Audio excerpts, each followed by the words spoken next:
হরে কৃষ্ণ। আজ 17ই পৌষ 1431 ও 2রা জানুয়ারি 2025 বৃহস্পতিবার। আজ আমি ভাগবতম পাঠ করছি। ভাগবতমের চতুর্থ স্কন্দ প্রথম ভাগ, চতুর্থ অধ্যায় সতীর দেহত্যাগের, শ্লোক 20 থেকে 24। অডিওর শুরুতে আমার সকল ভক্তিমতী মা ও ভক্তবৃন্দের শ্রীচরণে দণ্ডবৎ প্রণাম জানিয়ে বলতে চাই, আমি আমার মানব জীবনে ভগবানের কথা অর্থাৎ যে ভাগবতম পাঠ করে সারা বিশ্বে প্রচার করার ব্রতী গ্রহণ করেছি। আপনারা কৃপাপূর্বক আমার স্বপ্নের সেই চ্যানেল জীবনের পূর্ণতাকে সাবস্ক্রাইব করে ও শেয়ার করে আপনারাও ভগবান কথা অর্থাৎ ভাগবতম প্রচার কার্যে ব্রতী হন। বর্তমান পৃথিবীতে ভাগবত কথা প্রচারের খুব প্রয়োজন। সেই প্রচার শুধু আমি একা করলে হবে না, তাই দয়া করে আপনারাও আমার এই অডিও শেয়ার করে এই আনন্দ যজ্ঞে সামিল হন। আর আমার ভাগবত পাঠ কেমন লাগছে আমার অডিওতে একটি কমেন্টস করে আমাকে জানাবেন। আমি আপনাদের কমেন্টসের আশায় অধীর আগ্রহে বসে থাকি। হরে কৃষ্ণ। শ্লোক 20। কর্ম প্রবৃত্তং চ নিবৃত্তমপ্রীতং বেদে বিবিচ্য ভয়লিঙ্গমাশ্রিতম বিরোধী তদ্যৌগপদৈককর্তরি দ্বয়ং তথা ব্রহ্মণি কর্ম নচ্ছরতি। অনুবাদ: বেদে দুই প্রকার কর্মের নির্দেশ রয়েছে, বিষয়াসক্ত ব্যক্তিদের জন্য প্রবৃত্তি মার্গ এবং বিষয় বিরক্ত ব্যক্তিদের জন্য নিবৃত্তি মার্গ। এই দুই প্রকার কর্ম অনুসারে ভিন্ন লক্ষণ সমন্বিত দুই প্রকার মানুষ রয়েছে।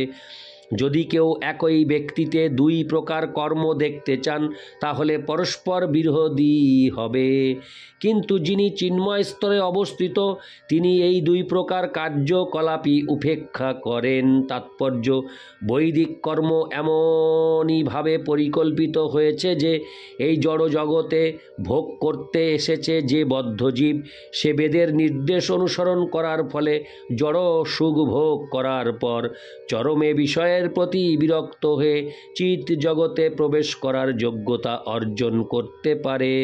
4টি আশ্রম ব্রহ্মচর্য, গৃহস্থ, বানপ্রস্থ এবং সন্ন্যাস ধীরে ধীরে চিন্ময় স্তরে উন্নীত হওয়ার শিক্ষা দান করে। গৃহস্থের কর্ম এবং বেশ সন্ন্যাসীর থেকে ভিন্ন। একই ব্যক্তির পক্ষে এই দুটি আশ্রম গ্রহণ করা অসম্ভব। সন্ন্যাসী গৃহস্থের মতো আচরণ করতে পারে না এবং গৃহস্থও সন্ন্যাসীর মতো আচরণ করতে পারে না। গৃহস্থ বৈষয়িক কার্যকলাপে লিপ্ত এবং সন্ন্যাসী জড়জাগতিক কার্যকলাপ পরিত্যাগ করেছেন। কিন্তু এই উভয় স্তরের অতীত আর একটি স্তর রয়েছে। শিব সেই চিন্ময় স্তরে অবস্থিত, কারণ পূর্বে উল্লেখ করা হয়েছে যে তিনি সর্বদাই তার অন্তরে বাসুদেবের ভাবনায় মগ্ন। তাই গৃহস্থের কার্যকলাপ অথবা সন্ন্যাসীর কার্যকলাপের কোনোটিই তার ক্ষেত্রে প্রযোজ্য নয়। তিনি পরমহংস স্তরে অবস্থিত, যা হচ্ছে জীবনের সর্বোচ্চ সিদ্ধির স্তর। ভগবদ্গীতায় 2:52 থেকে 53 জীবের দিব্য স্থিতির বর্ণনা করা হয়েছে। সেখানে উল্লেখ করা হয়েছে যে কেউ যখন ফলের বাসনা ত্যাগ করে সর্বতোভাবে ভগবানের প্রেমময়ী সেবা সম্পাদন করবেন, হরে কৃষ্ণ করেন, তখন তিনি চিন্ময় স্তরে উন্নীত হন। তখন তার আর বৈদিক নির্দেশ বা বেদের বিবিধ বিধিনিষেধ পালন করার আবশ্যকতা থাকে না। কেউ যখন কামনা বাসনা চরিতার্থ করার জন্য বৈদিক আচার অনুষ্ঠান করার স্তর অতিক্রম পূর্বক সম্পূর্ণরূপে ভগবানের চিন্ময় ভাবনায় মগ্ন হন, অর্থাৎ ভগবানের প্রেমময়ী সেবার চিন্তায় মগ্ন হন, তখন তার সেই স্থিতিকে বলা হয় বুদ্ধিযোগ বা সমাধি বা ভাব।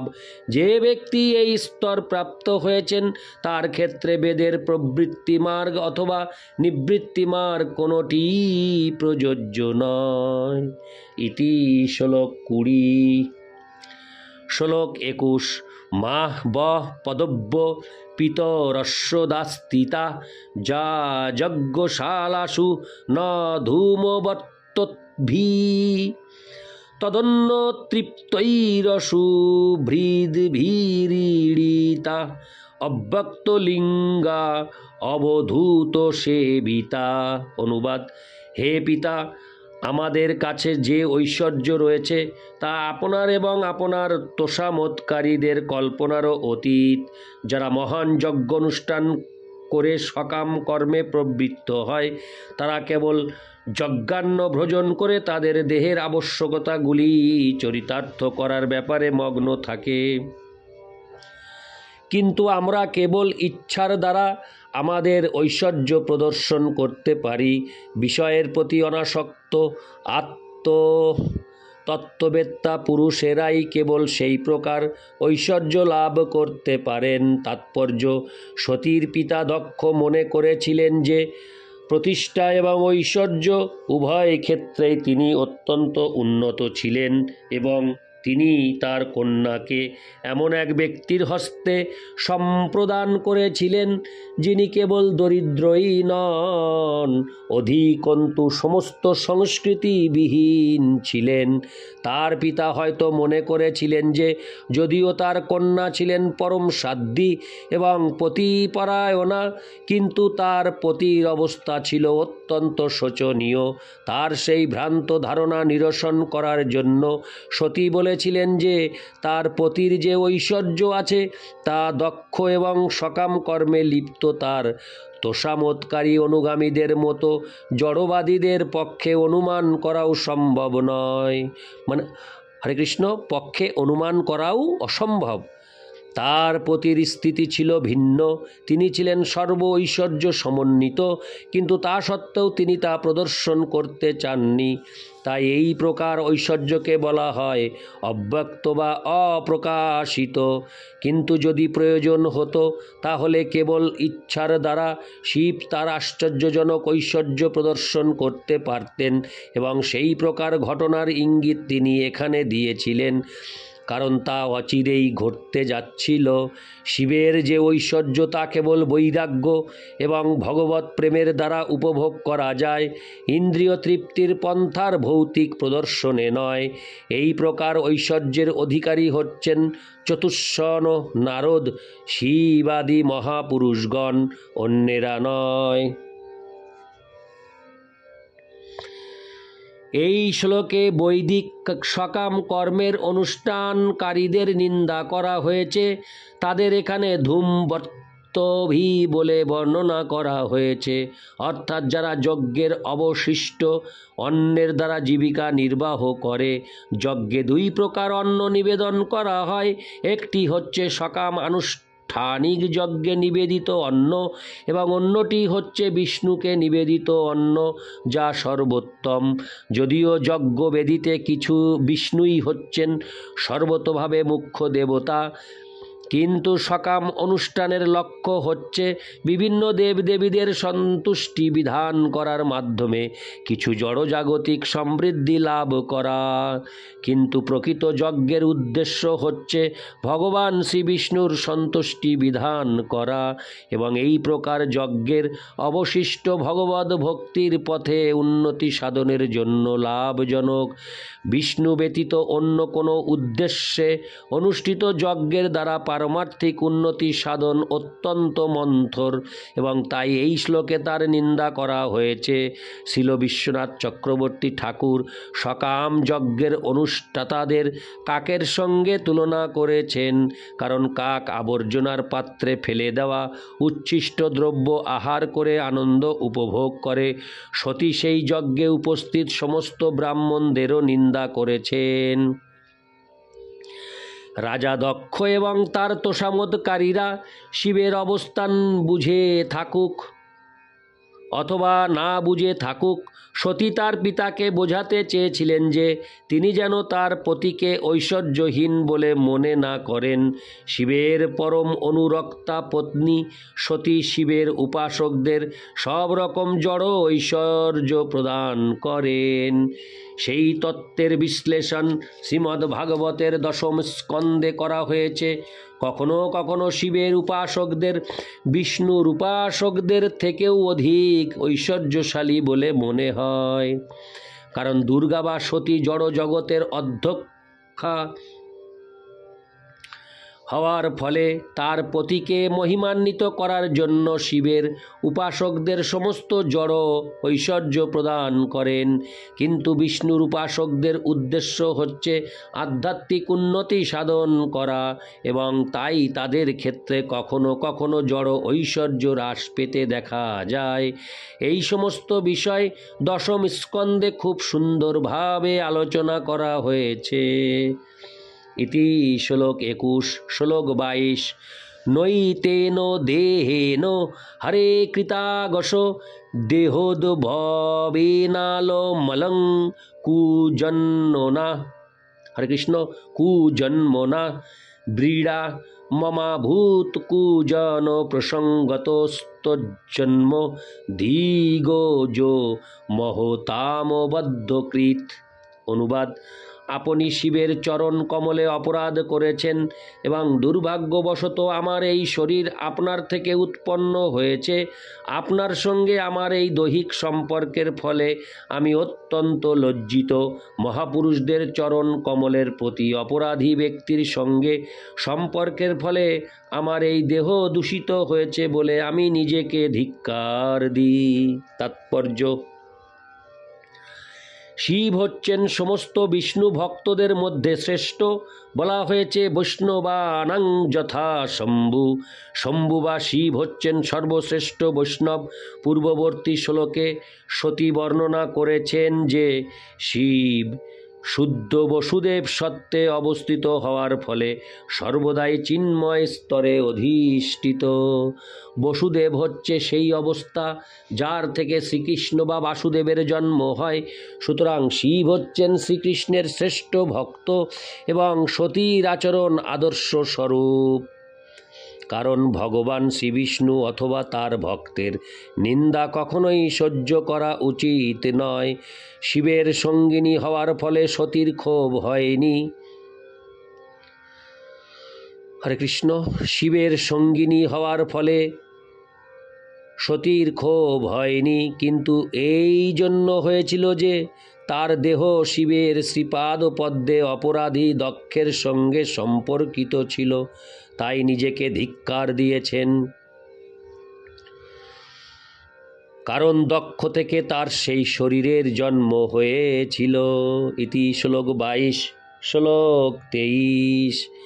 গোত্রং তদীয়ং ভগবান বৃষধ্বজ দাক্ষায়ণী তাহ যদা সুদুর্মনা বপ্পেতনুর্মস্তি। হরে কৃষ্ণ। বপ্পেতনুর্মস্যিতমাশু তদাহং বুৎসখ্য এতৎকুনপং তদঙ্ঘোজম। অনুবাদ: শিব যখন আমাকে দাক্ষায়ণী বলে সম্বোধন করেন তখন আপনার সঙ্গে আমার সম্পর্কের কথা মনে হলে আমি অত্যন্ত বিষণ্ণ হই এবং আমার আনন্দ হাসি তৎক্ষণাৎ অদৃশ্য হয়ে যায়। একটি থলির মতো আমার এই দেহটি যে আপনার থেকে উৎপন্ন হয়েছে, সেই জন্য আমার অত্যন্ত দুঃখ হয়, তাই আমি এই শরীর ত্যাগ করব। তাৎপর্য: দাক্ষায়ণী শব্দটির অর্থ হচ্ছে রাজা দক্ষের কন্যা। পতি পত্নীর মধ্যে যখন কখনো কখনো হাস্য পরিহাস হতো তখন শিব সতীকে দক্ষনন্দিনী বলে সম্বোধন করতেন এবং সেই শব্দটি তাকে দক্ষের সঙ্গে তার পারিবারিক সম্পর্কের কথা মনে করিয়ে দিত বলে তিনি অত্যন্ত লজ্জিত হতেন। কারণ দক্ষ ছিলেন সমস্ত অপরাধের মূর্ত বিগ্রহ। দক্ষ ছিলেন ঈর্ষার মূর্তিমান প্রতীক, কারণ তিনি অনর্থক শিবের মতো এক একজন মহাপুরুষের নিন্দা করেছিলেন। দাক্ষায়ণী শব্দটি শোনা মাত্রই তিনি বিষণ্ণ হতেন, কারণ দক্ষের থেকে তার শরীর উৎপন্ন হওয়ার ফলে তার শরীরও দক্ষের সমস্ত অপরাধের প্রতীক হয়েছিল। যেহেতু তার শরীর নিরন্তর অপ্রসন্নতার কারণ হয়েছিল, তাই তিনি তা ত্যাগ করতে মনস্থ করেছিলেন। ইতি শ্লোক 23। শ্লোক 24। মৈত্রেয় উবাচ ইত্যদ্ধরে দক্ষ মনুদ্য শত্রুহনক্ষিতাবুদীচিং নিশোষাদ শান্তবাক স্পৃষ্টা জলং পীত দুকুল সংবৃতা নিমিল্ল দৃগ যোগপথং সমাবিশত। অনুবাদ: মৈত্রেয় ঋষি বিদুরকে বললেন, হে শত্রু সংহারক। যজ্ঞস্থলে তার পিতাকে এইভাবে বলে সতী উত্তরমুখী হয়ে ভূমিতে উপবেশন করেছিলেন। গৈরিক বসন পরিহিতা সতী তারপর জল স্পর্শ দ্বারা নিজে পবিত্র হয়ে চক্ষু নিমীলিত করে যৌগিক পন্থায় ধ্যানমগ্ন হয়েছিলেন। তাৎপর্য: বলা হয় যে কোনো মানুষ যখন তার শরীর ত্যাগ করতে চান তখন তিনি গৈরিক বস্ত্র ধারণ করেন। তাই মনে হয় যে সতী দক্ষ প্রদত্ত তার দেহ ত্যাগ করার জন্য তার বসন পরিবর্তন করেছিলেন। দক্ষ ছিলেন সতীর পিতা, তাই দক্ষকে হত্যা করার পরিবর্তে তিনি তার প্রদত্ত শরীর ত্যাগ করাই শ্রেয়স্কর বলে মনে করেছিলেন। এইভাবে তিনি যৌগিক পন্থায় দক্ষের দেওয়া শরীর ত্যাগ করতে মনস্থ করেছিলেন। সতী ছিলেন যোগী শ্রেষ্ঠ যোগেশ্বর শিবের পত্নী। যেহেতু শিব যোগের সমস্ত পন্থা জানতেন, তাই মনে হয় যে সতীও তা জানতেন। সতী হয় তার পতির কাছ থেকে যোগের পন্থা শিখেছিলেন, অথবা দক্ষের মতো একজন মহান সম্রাটের কন্যা হওয়ার ফলে তিনি সেই পন্থা সম্বন্ধে অবগত ছিলেন। যোগ সিদ্ধির ফলে যোগী তার ইচ্ছা অনুসারে দেহত্যাগ করতে পারেন অথবা জড়তত্ত্বের বন্ধন থেকে মুক্ত হতে পারেন।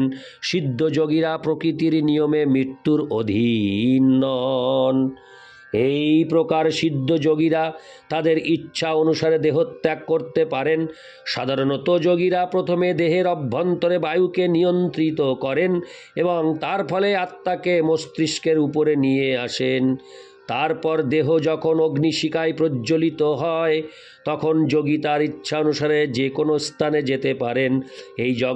এই যোগ পদ্ধতি আত্মার অস্তিত্ব স্বীকার করে এবং তার ফলে আধুনিক যুগে শরীরের কোষগুলি নিয়ন্ত্রণ করার জন্য যে তথাকথিত যোগ পদ্ধতি, তার থেকে এই যোগ পদ্ধতি সম্পূর্ণ ভিন্ন। প্রকৃত যোগ পদ্ধতিতে এক লোক থেকে আর এক লোকে অথবা এক দেহ থেকে আর এক দেহে আত্মার দেহান্তরিত হওয়ার পন্থা স্বীকার করা হয় এবং এই ঘটনা থেকে মনে হয় যে সতী অন্য শরীরে অথবা লোকে তার আত্মাকে স্থানান্তরিত করতে চেয়েছিলেন। ইতি শ্লোক 24। ওং নমো ভগবতে বাসুদেবায়। ওং নমো ভগবতে বাসুদেবায়। ওং নমো ভগবতে বাসুদেবায়। হরে কৃষ্ণ।